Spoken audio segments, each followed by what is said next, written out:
Est-ce que ça vous est déjà arrivé d'arriver sur votre lieu de travail et d'apprendre que Micheline, elle est en arrêt maladie pendant 6 mois parce qu'elle est en burn-out et ça, vous ne l'avez pas vu venir.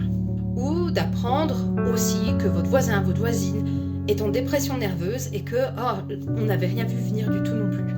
Parce que Micheline ou les autres affichaient un grand sourire, faisaient leur travail, étaient à la maison et s'occupaient des enfants, bref, des gens normaux où on n'aurait pas supposé que ça allait mal.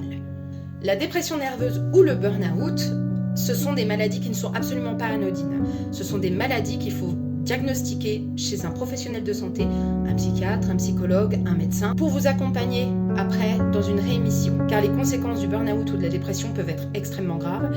Il est important de le faire diagnostiquer assez rapidement.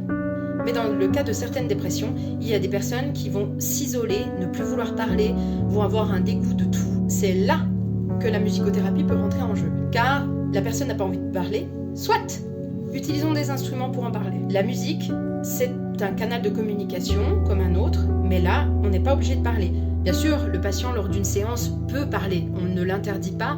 Par contre, s'il n'en a pas envie, il peut s'exprimer totalement autrement, par les instruments, par le chant, par la danse, par ce qu'il veut en fait.